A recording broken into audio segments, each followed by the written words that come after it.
Boa noite, pessoal. Quem está falando é Natan. Vamos estar dando sequência à nossa aula, ok? Vou estar dando só uma relembrada no que foi passado nos pontos principais, né? Porque estaremos até fazendo alguns cálculos, né? Lembrando que eu passei um exercício para vocês estarem fazendo, correto? Espero que todos tenham feito e aparentemente ninguém tem dúvidas, né? Porque não chegaram a me perguntar. Mas quem tiver com alguma dúvida e ainda não tiver feito, pode estar entrando em contato comigo, que eu estarei ajudando, ok? Na retirada dessas dúvidas. Lembrando que eu passei somente duas questões, né? E o que eu peço a vocês é que façam e deixem registrada aí no caderno de vocês, deixam aí, porque mais à frente eu vou estar avaliando também essas atividades que eu estou passando, correto? Ainda não estipulei um valor, porém, quando chegar mais próximo da data da prova, a gente pode estar fazendo isso, correto? Aí eu passo para vocês os valores e o quanto vai estar valendo essas atividades que eu estarei passando, de acordo com as nossas aulas, com a sequência delas, ok? Então vamos dar sequência. A gente começou a falar, né, sobre a deformação elástica, onde o material ele volta à sua condição inicial, né? Então uma deformação elástica significa que o material ele volta para a condição inicial, né, na sua forma original após ser submetido a um esforço, correto? Então a gente tem uma tensão para isso, foi demonstrado ali no nosso gráfico, né? Vou remarcar aqui. Então a tensão de deformação ela equivale desse ponto até esse ponto, correto? Como está marcado ali no nosso gráfico. Deformação plástica, por conseguinte, né? A gente tem a distância daqui até o final. Então significa que a partir do ponto, desse primeiro ponto, que era da deformação elástica, né? Nós começamos com a deformação plástica, onde resulta, né, que o material após sofrer um esforço, ele estará não mais retornando à sua condição inicial, correto? Ele voltará um pouco devido à fase elástica, porém parte dele já se deforma plasticamente, o que significa que né, ele vai se deformar e não voltando mais na sua forma original, correto? Ele vai ficar na sua forma, se for um ensaio de tração, ele vai ficar na sua forma alongada, ok?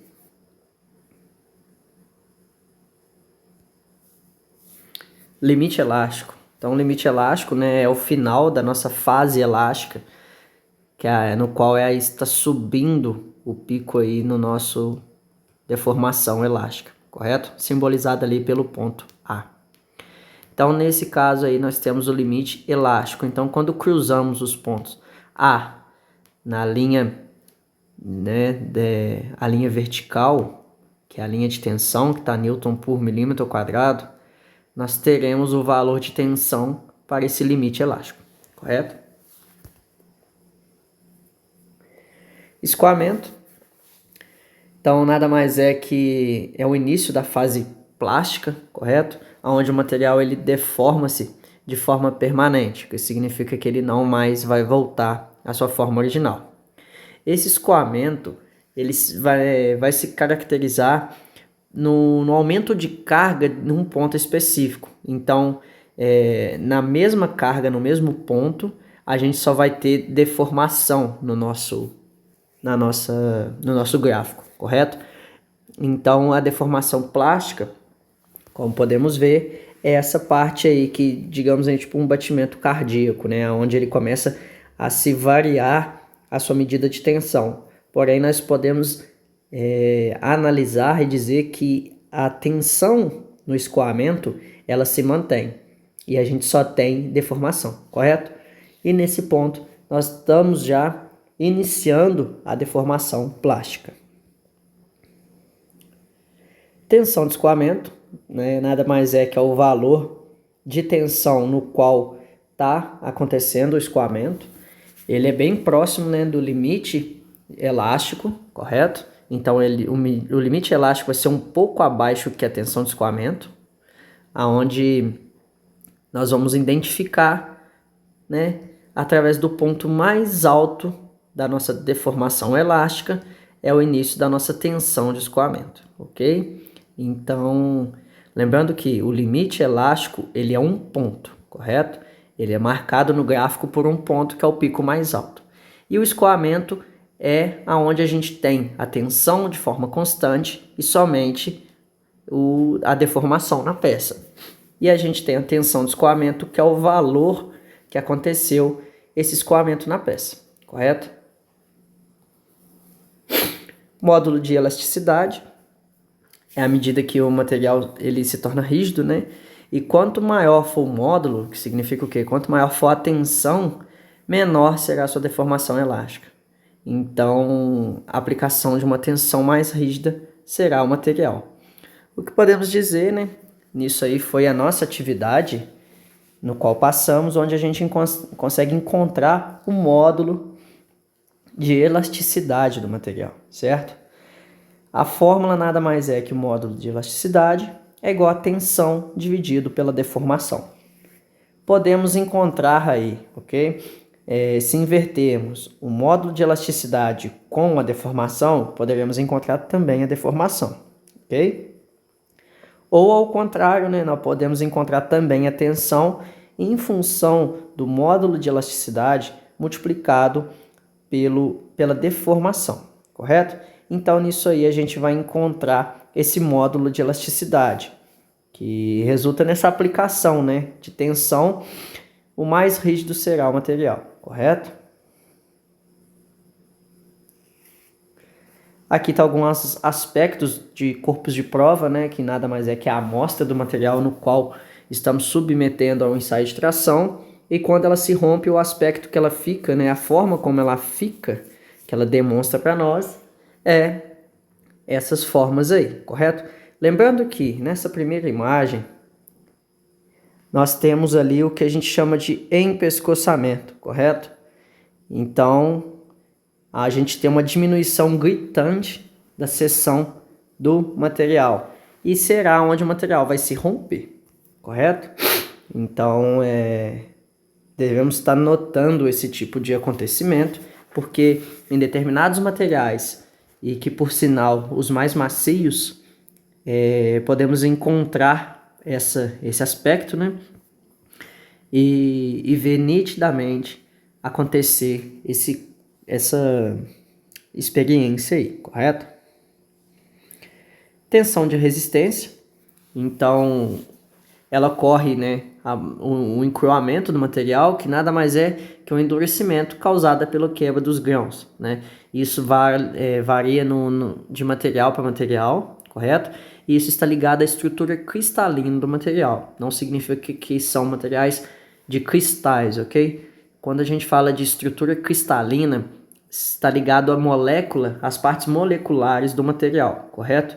E neles encontramos diferentes tipos e quantidades de grãos, ok? Então, quando esses grãos começam a se quebrar, o material começa a se endurecer. Então, ele vai começar a ter uma tensão máxima para esse limite de resistência, certo? O limite de resistência, pessoal, para vocês encontrarem, é vocês só alinharem com o gráfico no eixo Y, né, que é o eixo em vertical, e nele vocês vão alinhar o ponto de tensão com o ponto mais alto do gráfico, correto? Como está simbolizado ali no ponto B. Então, vamos lá, vamos ver se vai ficar certinho. Nós pegaríamos aqui. Nesse ponto aqui, ó, é onde é a nossa tensão máxima, tensão de resistência. Então, quer dizer o quê? Até naquele momento, o nosso material aguentou tensão. Então, ali é a tensão máxima do nosso material, ok? Então, o nosso material ele vai aguentar até naquele ponto B, que é o ponto mais alto que nós temos no gráfico, que a gente chama de tensão de resistência.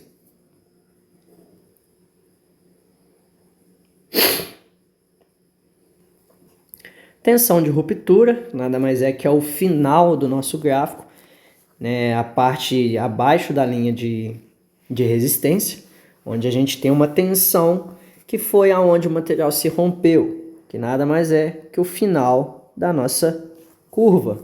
Então, naquele ponto C, é onde nós temos a nossa tensão de ruptura. Naquele momento ali, o material se rompeu e acabou o nosso ensaio, correto? Ele demonstrou para nós todas as informações que precisávamos. Pessoal, continuaremos com a matéria agora. Já havíamos falado sobre esse slide, que nada mais é que a resiliência, e vamos estar estudando agora a nossa aula para frente, correto? Então, a resiliência é a capacidade do material absorver e desenvolver energia sem deformação permanente. Essa propriedade tem a validade no campo elástico.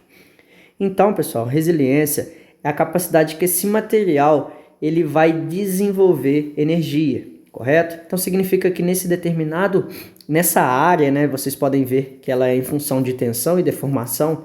Nessa determinada área, essa região de resiliência, o material ele está guardando energia, ok? Ele está segurando, ele está permanecendo com energia.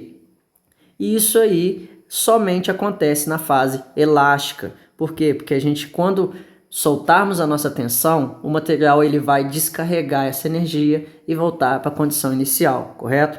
Então, nós chamamos essa energia de resiliência, ok? Ductilidade, o que é isso? É a capacidade do material se deformar sob a ação de cargas.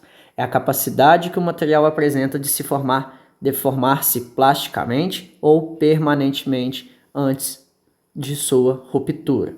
Então quer dizer o quê? Após o escoamento, nós temos um acréscimo de tensão, certo? Nós começamos a adicionar mais tensão e vamos chegar até o limite de resistência, ou ainda a tensão de resistência. Logo após a tensão de resistência, que foi o pico mais alto que conseguimos de tensão, a curva começa a cair. Então teremos a tensão de ruptura, que é o ponto final da nossa curva. Então a ductilidade significa o quê? O quanto o nosso material é dútil, o quanto ele está se deformando plasticamente, ou ainda permanentemente, que vai se manter nessa forma de tensão. Então, o nosso material, a gente pode encontrar como área aí essa curvatura, correto? Que seria somente na região plástica, e nele é onde a gente encontra a ductilidade do nosso material, correto? Então, a ductilidade pode ser expressada numericamente em termos de alongamento ou como estricção. Pessoal, lembrando que, só dando uma prévia aqui, estricção é o empescoçamento do material, correto? Como já havíamos falado anteriormente.